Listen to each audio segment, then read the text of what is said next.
we do this, we're going to also record you for video. You might have to press something over there. So folks, you can also go look at this beautiful man on how you say YouTube if you want to. But Philip, good luck catching up with Nina. She's been on the show probably more than anyone else besides Anna Vocino. And but you're getting there. You're getting there slowly but surely. I like talking to you for several reasons. You don't mince words. And when it comes to anything heart related, you seem to put it in a way that the average person can understand, right? Because it's just not easy figuring all this stuff out. I know I go in and get regular tests and everything else, and I have trouble figuring it out. Why do you think are doctors trying to keep people in the dark, or do you think it's because they're just nerdy doctors that they don't really know how to communicate with the general public? Yeah, so I think there are, a couple of reasons behind that. And, I fully admit that, when I go back and look at my career and the way that I communicated with patients in the past, it lacked something. It wasn't what it is today. And, for me, I would say one of the most powerful things, one of the things that has had the most impact on the way that I now interact with patients is that I actually feel like I am helping them. And I have opened my mind to different pathways. I'm not just bought into the mainstream narrative, whatever you want to call it. They'll call it evidence-based medicine. And, most doctors are so locked into that they don't know how to communicate outside of that. They really have stopped thinking for themselves. And I think that is a huge problem in medicine. And like you said, I don't mince words anymore. When you and I, first met, I think it's 4 or 5 years ago now, going back to low carb Houston, I think Houston, that was yeah, that. exactly. Yeah. I was just starting this journey and I was, a little bit afraid to speak out about this. Because there are doctors, we know them, who have gotten into trouble for questioning the mainstream, for, thinking outside of the box. But now I know that that is the way to help people.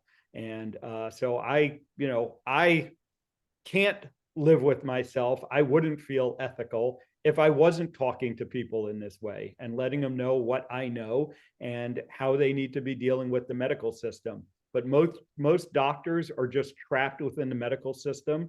They haven't been educated, to talk to people about some of these issues. And I think a lot of them are just, kind of frustrated and kind of burnt out because they just see more and more sick people coming to them every day, and they're really not having the impact on them that they could be and should be. What does the term standard of care actually refer to? I mean, people always say, "Oh, it was standard of care," because we're talking around that right now, right? I mean, Yep. Yeah, so standard of care is really a legal term, and what it refers to is that you as a physician are delivering care that is within the community standards, and important to understand there isn't one, organization that sets standard of care. If you basically this comes up that if you get accused of malpractice, if you end up going to trial because a patient has accused you of malpractice, the legal standard that's used is what's called standard of care. So you, as the physician, want to show that the care that you delivered is acceptable within the community around you. But it's interesting because, when we look at something like heart disease, and there may be the standard of care that, for instance, the American Heart Association puts forward. But we also have this whole other somewhat conflicting body of evidence that many cardiologists, many heart surgeons like myself might talk about, some of the scientists and some of the people that are out there. So who is to say, what is the correct standard of care? I think ultimately it comes down to, what you as the physician believe to be reasonable. If you are doing, what you believe to be in the best interest of the patient, I don't see any reason that that can be questioned. The real problems that we start to see are when doctors don't have the patient's interest first and foremost. And quite frankly, this is happening more and more in the medical system, that, insurance companies, pharmaceutical companies are dictating care. Governments are dictating care that may not be in the best interest of the patient. So ultimately, that's what I worry about most. The question I ask myself every day is, am I doing what's right for the patient? And if that ends up getting me in trouble someday, I'm willing to have that fight. But realize that a lot of doctors aren't willing to have that fight. And instead, they're just going to follow what they're told to do. Folks, if you were driving while you're just listening to the last 3 minutes of this show and you weren't paying attention, or if you were doing something else and you weren't paying attention, go back and listen to the last three. Just hit your back button, go back 3 minutes, because what Dr. Ovadia just said is a mouthful. And I do mean a mouthful, because I talk to people every day. I do these consults. And one of the biggest, and this is what drives me nuts when I do a consult, people will call me and here's I don't know how many of these I do a week. I do several a day. I do them 5 days a week. So I'm going to go ahead and say 1/3, even though it's probably closer to 40, 45%. People will say, hey, I'm doing low carb, NSNG, some version of that. I've been following you for X number of years, or I just heard about you from the Micro Show, or whatever they tell me.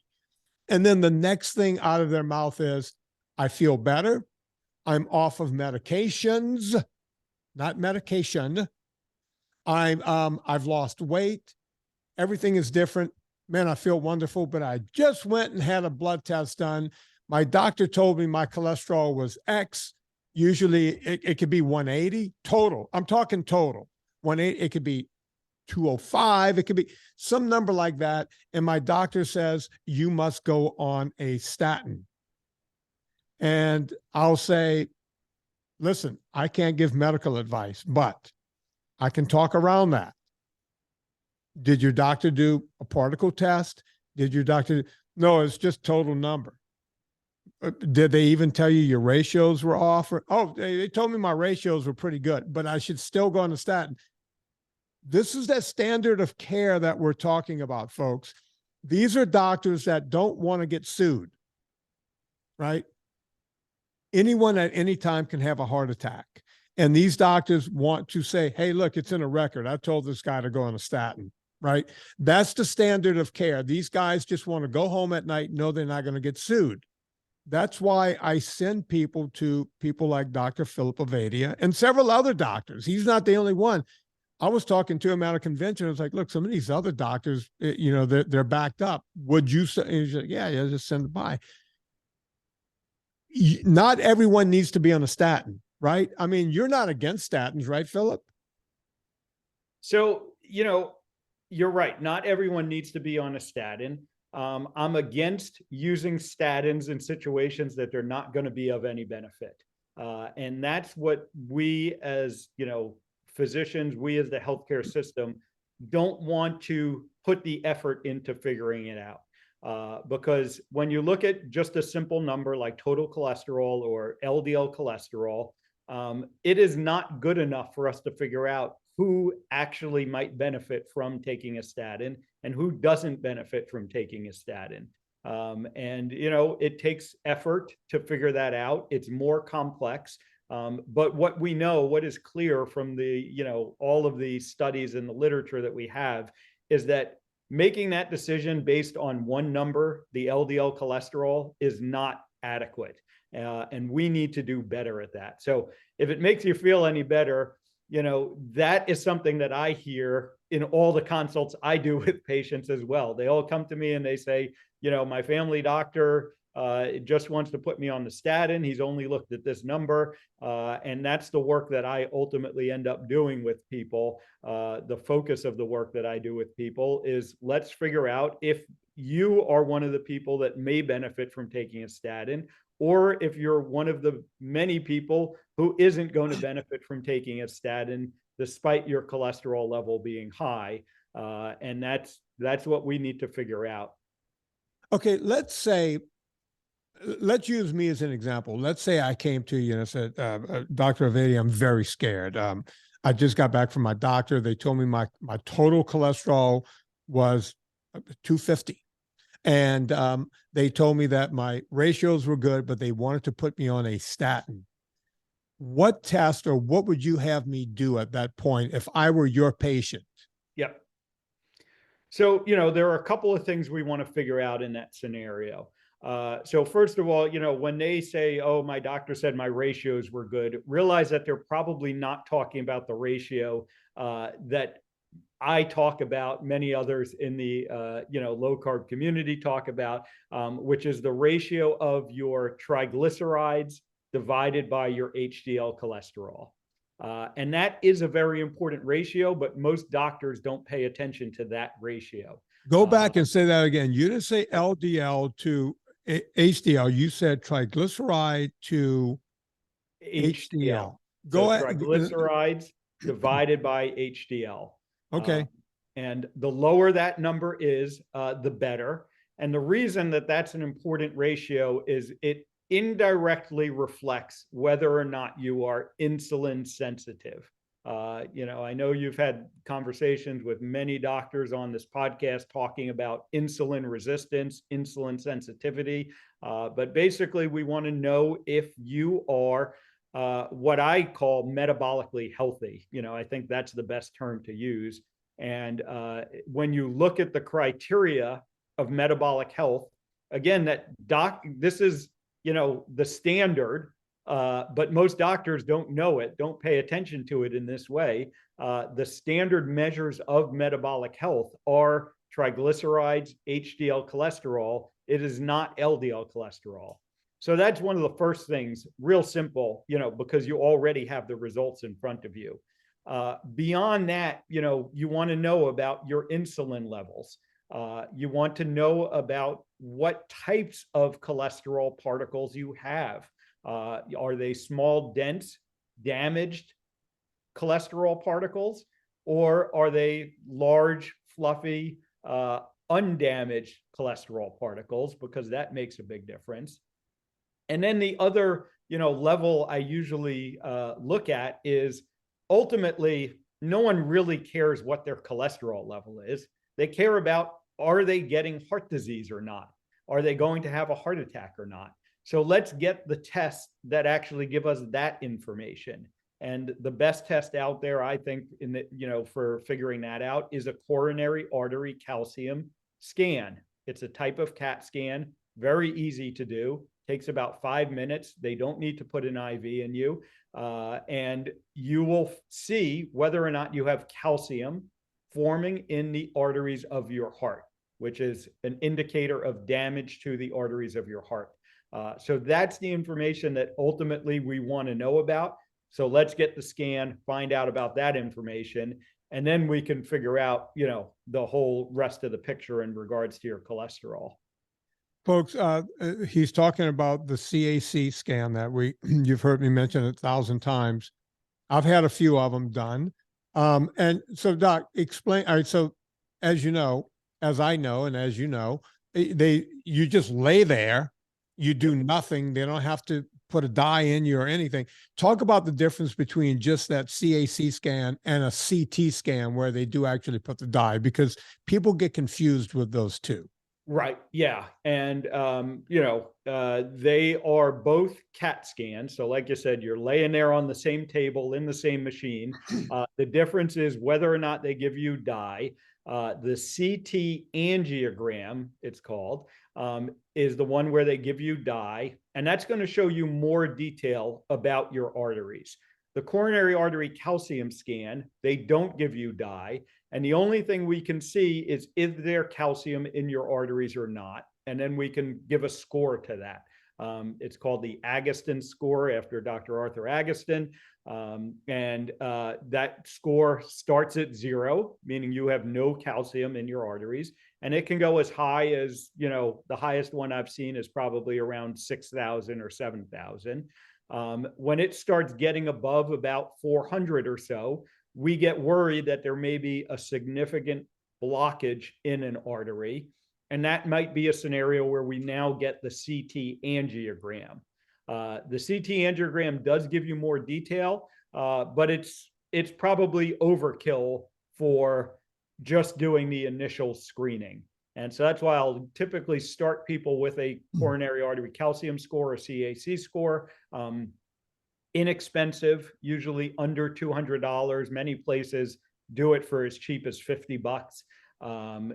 Like we said, literally takes 5 minutes. You just lay down on the table, no IVs. So it's an easy, quick, and relatively inexpensive screening test. And then depending on what that shows, we might need the more advanced test like a CT angiogram. And by the way, folks, I hear this all the time. It drives me nuts. This is a little off subject, but people say, hey, Vin, because I do the consulting, I'll go, I looked into that CAC. My insurance won't cover it. Folks, listen to what the good doctor just said, between 50 and $200. I paid 125 and then 150 out of my pocket. Your insurance company will not cover this. This is a peace of mind thing. Let me put it to you in different terms. 6 to 8 trips to Starbucks is what we're talking about here, out of your pocket. People go, oh, I can't afford, what, $150? I'm barely staying. Stop going to Starbucks or whatever your little thing is. Stop that for a couple of weeks, save the money, go get this. It's very important to find out because that's an indicator. A doctor saying, hey, I'm putting you on a statin, that's no indicator. I mean, if you have and doc, back me up on this or tell me I'm wrong. But if a doctor tells you, hey, your cholesterol's high, I want to put you on a statin, and you haven't had a CAC done, that's almost like masturbating with a condom on. It's just not needed, right? No one's going to get pregnant. Why are you doing it? Yeah. So, the data that we have clearly shows that if your CAC score is 0, there's not going to be benefits to taking statins. One, caveat might be, if you were younger, under 40, maybe that doesn't apply. But in general, if your CAC score is 0, there's no benefit to taking statins.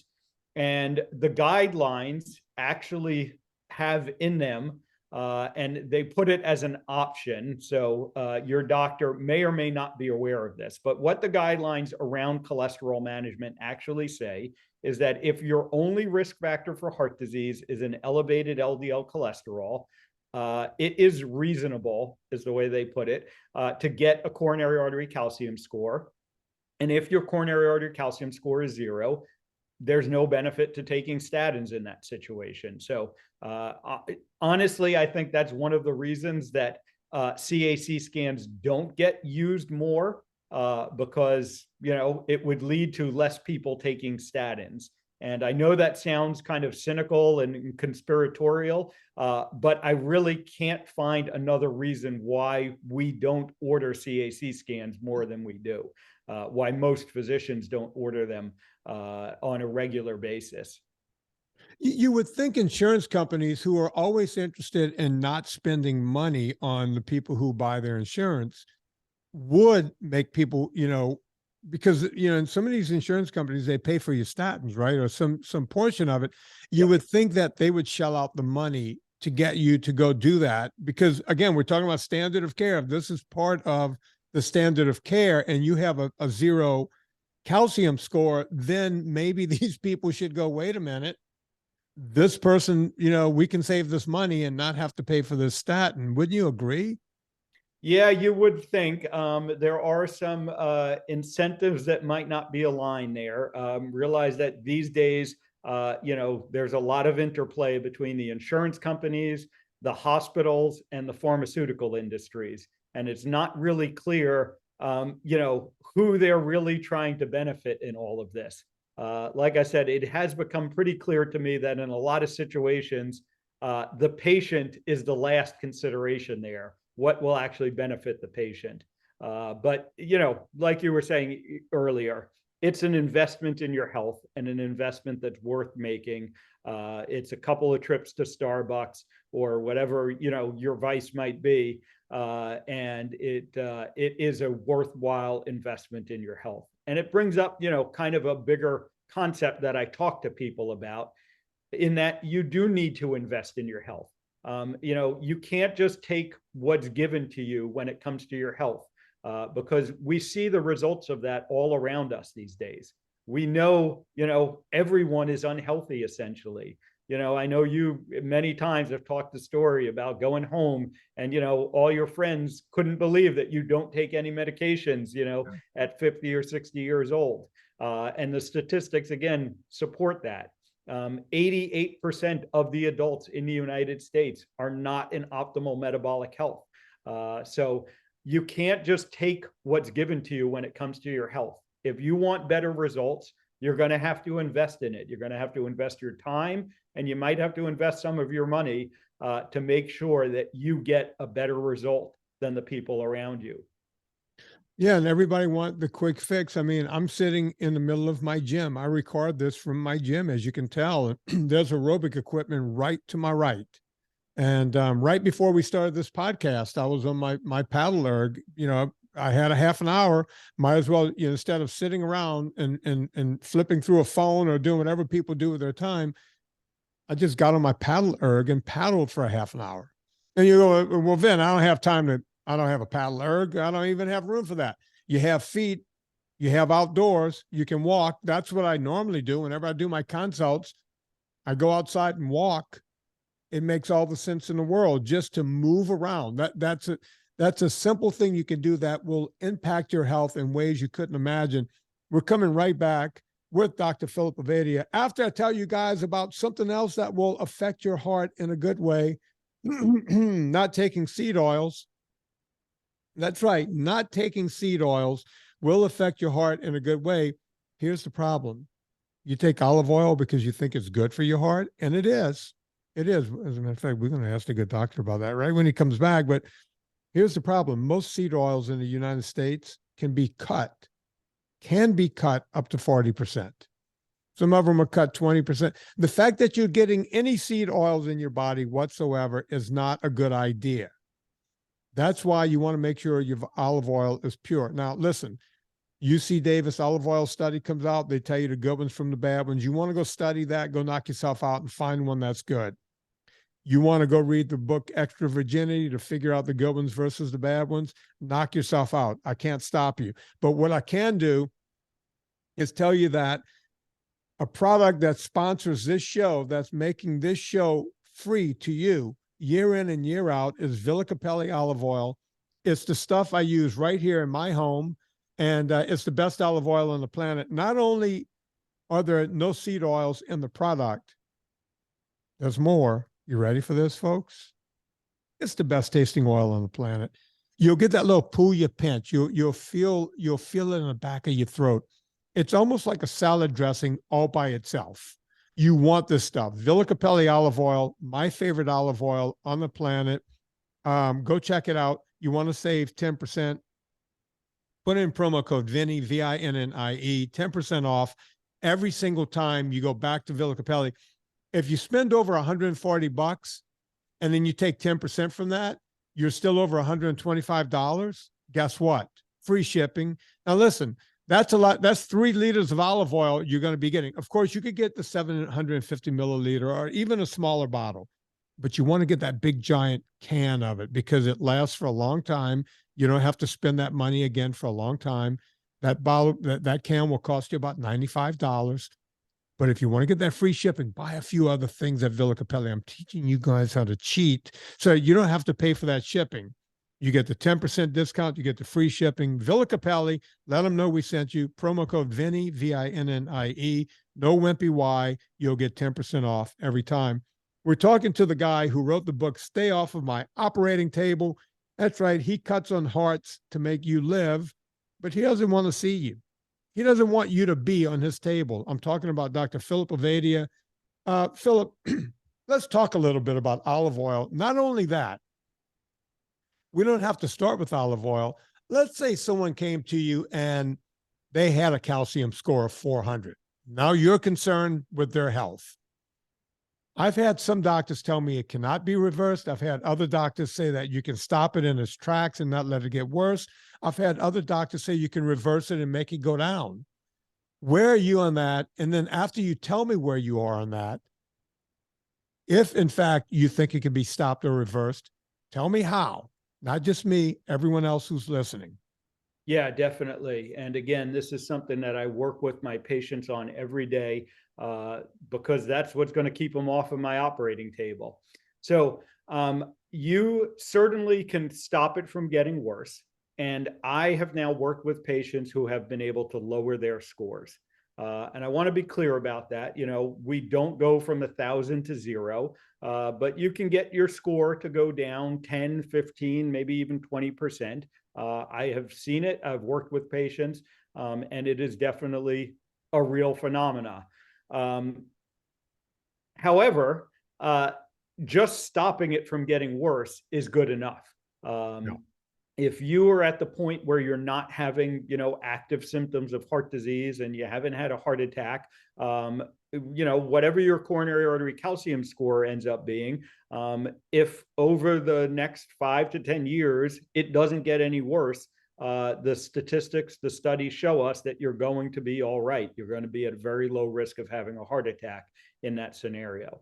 So what do we need to do? The first thing you need to do is get yourself metabolically healthy. If you're insulin resistant, you need to reverse that. If you're type 2 diabetic, you need to reverse that. And as you know, all the doctors you've had on talking about this, myself and many others, the way to do that is to change the food that you're eating. And it basically comes down to eating real food, eliminating processed food. And part of that processed food is the seed and the vegetable oils. You need to eliminate seed and vegetable oils. They are inflammatory, they damage your blood vessels, and they are one of the primary contributors to the development of heart disease. And I know, there are going to be some people out there maybe shouting at the screen here saying, but it says heart healthy on the label. It has the American Heart Association stamp of approval on that bottle of vegetable oil. And just realize that, the science behind that is quite flawed, maybe outright fraudulent in certain cases. And those companies have paid the American Heart Association a lot of money to put that stamp on their bottle. So again, just think about, are they thinking about your health or are they thinking about their bottom line? So eliminate the seed and the vegetable oils, eliminate other causes of inflammation. If you're a smoker, you need to stop smoking. If you have an inflammatory medical condition, this could be something like, irritable bowel disease. This can be something like rheumatoid arthritis. You want to get that under control. You want to be thinking about what could be damaging my blood vessels and do whatever you can to reverse that, to stop the damage from occurring. And then your body can probably heal itself. There are some supplements that probably help in this situation. Again, we know that vitamin K2, for instance, helps prevent calcium from ending up in your blood vessels. And so vitamin K2 is likely to be helpful. Along with that, vitamin D, let's go back to K2 because I know a little bit about this because I have a supplement company. Folks, obviously, if there's a vitamin K2, that means that there's a vitamin K1. And you could tell me I'm wrong about this, Philip. Please do if I am. Vitamin K1, there's nothing wrong with it, right? It's just not as potent as vitamin K2. And under vitamin K2, my understanding is under K2, there's MK4 and MK7. MK means menaquinone 4 and menaquinone 7. My understanding is under vitamin K2, the most absorbable form is the menaquinone 7. Again, it doesn't mean that the MK4 is bad. Just having K2 means you're going to probably have both of them in there, right? So there's vitamin K. Under vitamin K, it's K1 and K2. You want K2 at the very least, and you want to make sure that you have menaquinone 7 or MK7. I'm sorry, go on. Yeah, and I would agree with all that. You know, basically vitamin K1 is the plant form and vitamin K2 is the animal form. Yeah. And you know, we are mammals. We use the K2. We can't as effectively use the K1, and it doesn't seem to have the same effects.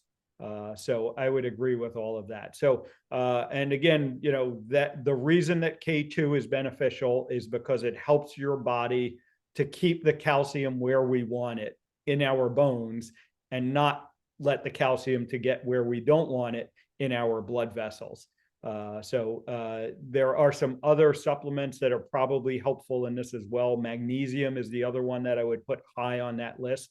But ultimately, you know, if you have a CAC score that is greater than 0, it tells you that you have experienced damage to the blood vessels of your heart. You need to stop that damage, and you probably want to find yourself a physician, a doctor who understands this and can help you work through it. And if your doctor, if the only answer they give you in that scenario is, well, you should probably be taking a statin, that is not a good enough answer. Not saying that statins may not be part of this equation, but it's clearly not the only answer. Because what I have seen now as a heart surgeon, you know, after 20 years of doing heart surgery, I can tell you that at least half, probably closer to 70% of the patients that I end up operating on are taking statin medications, and they're still ending up on my operating table. So like I said, what that tells me is that statins alone are not good enough, and we need to be doing more to keep people from getting heart disease and ending up on my operating table. Couple of questions come to mind. First off, folks, now you see why we started with LDL and Dr. Oh, the bad cholesterol is going.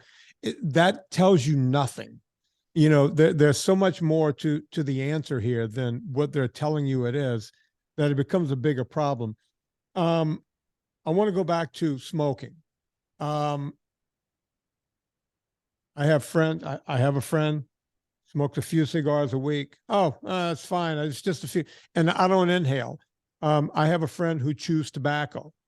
Well, come on, tobacco. There's no, you know, but these are stressors onto your system, right? And it just, you know, even though cigars don't go into your lungs, even though chewing tobacco does not end up in your, these are still stressors to your body. Am I correct, or is that wrong, or where are we on that? Yes, they are, you know, and they specifically what we're concerned about, you know, in the context of heart disease is that they cause damage to the lining of your blood vessels.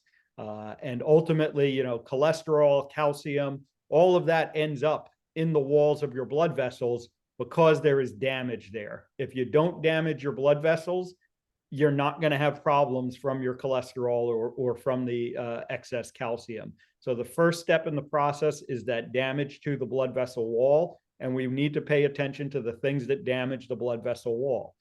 Smoking is a big one, but probably the biggest one we see today is people with high blood sugars. You know, it may be frank diabetes, but oftentimes it's not. It's just insulin resistance, the early stages, and that leads to a whole bunch of problems that end up leading to the process of heart disease. So, you know, when you look at it, high triglycerides could be a bigger problem overall than smoking, which is scary to think about. Yep. Yeah, I would say, you know, we have done a decent job of, you know, lowering the smoking rates. And Right. probably, you know, when you look at the overall incidence of heart disease, you know, here in the US, we saw a drop from about, you know, from about 1985 to about 2000.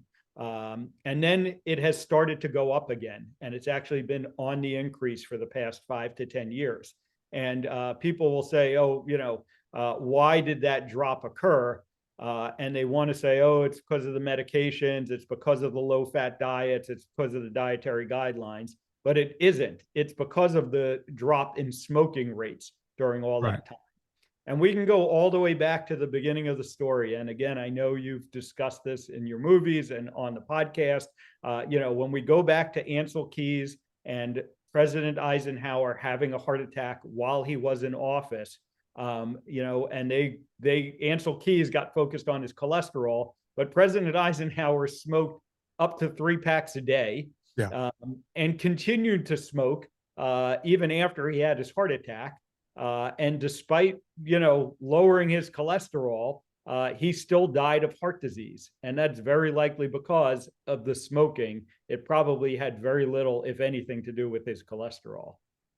Yeah, it's crazy that it wasn't even brought up, it wasn't even in the narrative that smoking, because back then, we knew smoking was a problem, but no one can sit because everyone smoked. Even if you look back when I'm older than you, Philip, but back in the 70s, you wouldn't see a television show or anything. So many people had cigarettes, and cigarette ads were on television and everywhere else. Right during that time, we all know the Dentyne commercial. 4 out of 5 doctors recommend Dentyne for their patients who like to chew gum. There used to be those with smoking. 4 out of 5 doctors recommend, this cigarette because it doesn't burn the back of your throat. That's what was going on when I was a kid. I mean, they weren't even considering cigarettes as a problem, yet they were. And it's almost completely left out of the conversation as to the way it progressed through history. This is going to sound like an about face, but here we go. Athletes, and not just any athletes, but ultra athletes, a community I've been part of for a lot of years. There seems to be some calcium buildup with people who chronically exercise. Now, folks, don't sit there and go, I'm not going to exercise, because look what happens to these athletes. These are people who are chronically exercising. And when I'm telling you, look, I was a guy that spent 15 to 17,000 miles a year on a bike. Most cars don't drive. The average that people drive cars are 12,000 miles a year.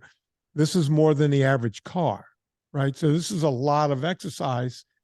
What causes that kind of problem with the heart? What's causing that scarring? Is it just all of the chronic exercise, just the fact that no one ever rests? Yeah, so the concern there's really 2 concerns. Most of the mainstream, I guess, explanation of this is that pushing your heart to that level, the level it takes to support those very high activities, puts extra stress on the heart, and that can be mechanical stress, actually pumping all of that blood through the blood vessels. And maybe it also has to do with the sort of physiologic stress, the sympathetic, parasympathetic nervous system balance. Another, interesting thing that I think about in those studies that have shown that is, what were these people eating? As many ultra athletes have very high carbohydrate diets. They fuel their activities with carbohydrates. And how much is that contributing to what we see, that data that shows that they have increased coronary calcium? All of the processed stuff that they consume while they're doing these activities, the goos and the gels and all of this stuff, high sugar, highly processed. And I wonder how much that contributes versus the actual activity. Ultimately, what I tell the people that I work with is, it's pretty unlikely you're going to get to the level of exercise that's going to cause damage to your heart. And so for the vast majority of people, the answer is, you need to be exercising more, especially resistance exercise, building muscle. If you are an ultra athlete and you have, calcium, on your scan, then you might need to have that discussion of, do you need to cut back on your activities? Do you need to change your activities? Do you need to change the way you're fueling your activities? But I don't want anyone to come away from this conversation, and I know you don't want either, thinking that I should stop exercising because it's going to damage my heart. No, exercise is the fountain of youth. And, that's not what we're talking. We're talking about chronic exercise. And, I agree with you. A lot of times in ultra events, once we got to 15, 18, 20 hours, it was all about controlling your stomach and how bad your stomach got, because you're like a kid at a birthday party. Every 20 minutes, we would be squirting goo in our mouth or eating a power bar, some bar. And you're trying to change up what you're eating because you didn't even want to eat this crap anymore. And companies like Hammer Nutrition would make sustained energy, which was nothing but more carbohydrates. And whenever your crew would say you need to eat again because they're marking down, how many calories you're burning, and you're just burning through fuel. And you would just get, I remember just throwing up over the handlebars and then trying to gut more of this stuff down so that you could keep going. And it wasn't until athletes, when I started this podcast and stopped doing all that and realizing that I can go long distances on a bike by eating the right thing, it was very difficult at first. But when you have a car following you, handing you stuff, handing you cold cuts out the window and cheese and everything else, that's one thing. But these guys would say, I'll never forget the first guy to tell me this. He was like, hey, man, I want to do rim to rim to rim. That's Grand Canyon to the other rim, back to the original rim. They call it rim to rim, not 3 rims. And the guy says to me, I need a product. I have pemmican, but I get tired of eating pemmican and the whole thing, and I make the pemmican myself. And pemmican, folks, is just meat byproducts and fat, all just mixed together. And at the time, there was another product out there, and then that product got sold to another company and then went defunct. So that's why I started UltraFat, for people who wanted to do rim to rim and people who were out in mountains. I was always out in the mountains going, hey, I'm just eating straight coconut oil just to make it through this trip. Man, if I could just make a product and put it in a package. That's how UltraFat came around. So that people like me who like to go long can have a product. I don't mean this to be an ad. I don't have a discount code to give you guys. Maybe I'll throw one into this show for my own product. But the fact of the matter is, there's not a lot out there for athletes to go on, right? Except for the UltraFat, the product that I produce. But it's a crazy world out there. You do exercise because you want to do better and you want to be better. And the only thing you get to eat out there besides my product is basically cake icing. Would you agree? Yeah, exactly. And, I think it's a big problem for the people who are trying to do these ultra athletics. Thankfully, this is being talked about more in that space. And as you know, there are more and more of these ultra athletes that are recognizing that the carbohydrates are problematic and certainly not necessary. And you can do this with fat. You can do this in ketosis. And hopefully, there'll be more and more coming out to support that. And I think that can then translate to, those of us who aren't doing ultra athletics, but just start thinking about better ways to be fueling our days. And ultimately, that's what this comes down to. Heart disease, I want people to understand that heart disease is preventable in the vast majority of cases.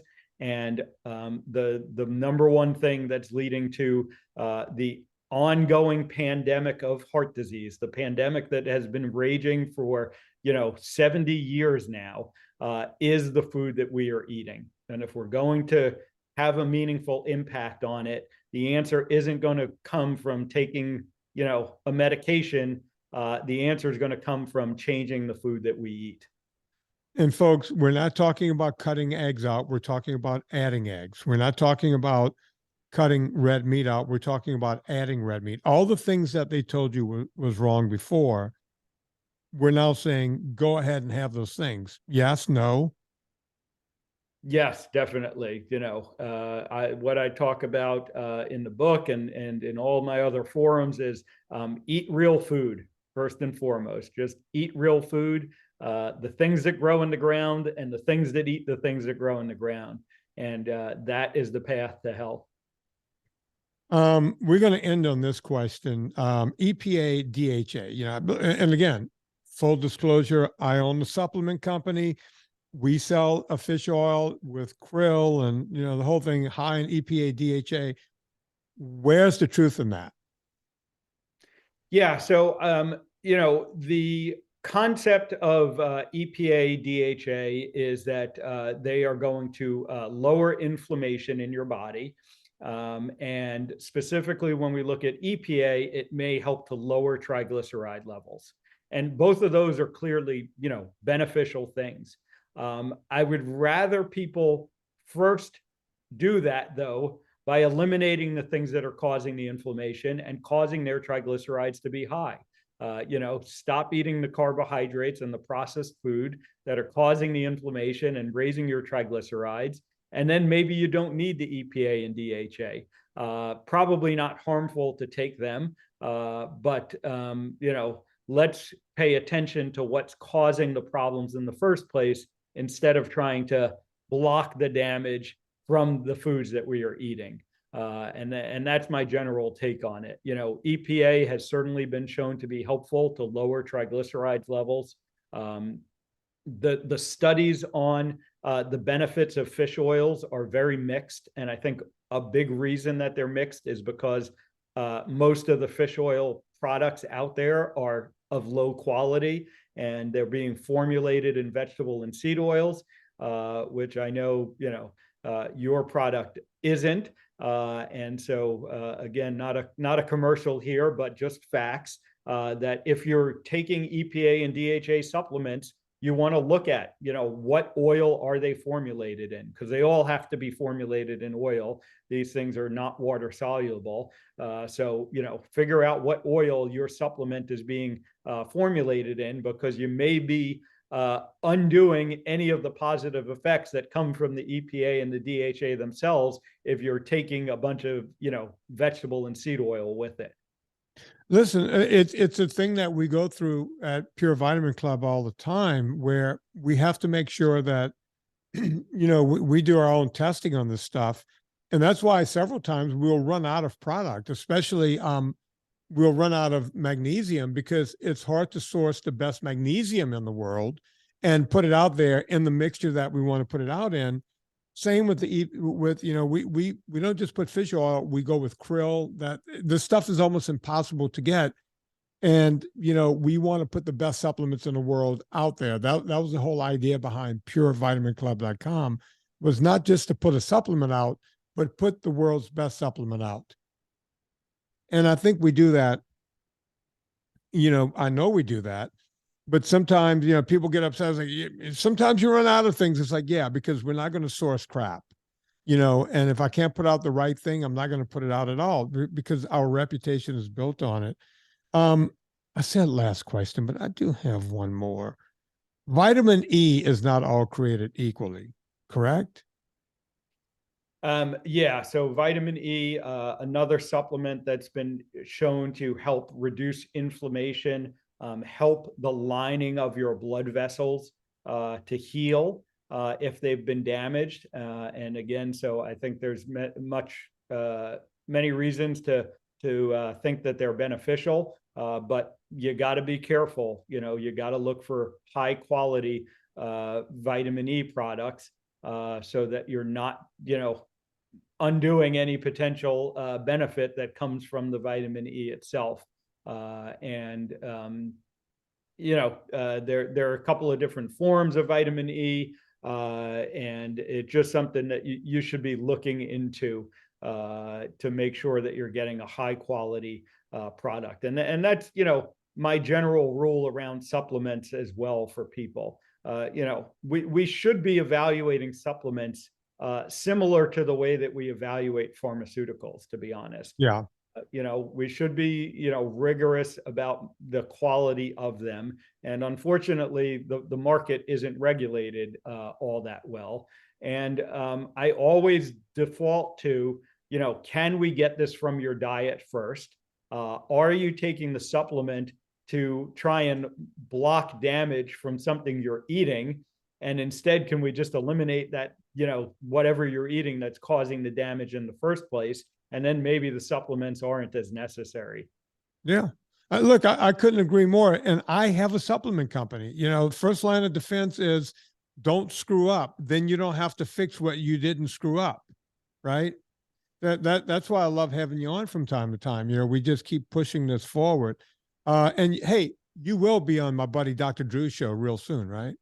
Yep, we got that booked, and I'll be on Dr. Drew coming up soon. Folks, listen to Dr. Ovadia on Dr. Drew coming up. I can't wait to hear that, because Drew is always asking questions that I never think about asking. So I'm glad you were able to get that scheduled. Hang on just a second, Philip. I want to say goodbye to you off the air. Folks, you know what to do. We all go shopping on Amazon. Before you go to Amazon, go to VinnieTortorich.com. Gina Grad's book, My Extra Mom, is now in my Vinnie book club. You want to support Gina, you want to get that book, don't forget to give her a good 5-star review on Amazon. That's how we get other people to find this book. I couldn't believe that. Of course, it wasn't hard to read this book cover to cover. It's made for children, but there's an owner's manual to becoming a step parent in that thing. I wish it was around when Tallulah entered my life, because it would have made a world of difference to me. There were things in there that some of it I was going, of course. Yeah, this is just common. But other things I was like, oh my God, what? And as one person said, I can't remember who said it. One of the celebrities that wrote on the back of the book said, it's an owner's manual as to how to deal with a kid that's not originally your kid. Go get this book, My Extra Mom. It's in the Vinnie book club that automatically hooks you to Amazon, and we get a taste. Also, look, we have the PDF. You want to stay off of Dr. Ovadia's operating table, just read my damn PDF, and then you can just call it a day. Dr. Ovadia, by the way, also, he will do consults. People ask me all the time, I need to show my blood work to someone else. You can go find Dr. Ovadia. Where, Philip? Go to ifixhearts.com. ifixhearts.com. You can set up, if you have your blood work already, he may want you to get more blood work. He can set up a consult there. Mention my name. He might move you up the list a little bit, because the guy gets busy. So just mention my name and he'll go, oh, that's one of Vinnie's people. And you might move up a spot or two. I'm making that up, but would you do that? Can you move my people up a spot or two, Philip? Definitely, because I know they're already paying attention to their health, and those are the people that I want to be working with. Oh, good. So there you have it. Go check out ifixhearts.com. He's also ifixhearts on Twitter. Just like me, he's answering questions every day. You want to check that out. On behalf of Dr. Philip Ovadia, my name is Vinnie Tortorich. Put life into living and do it with enthusiasm.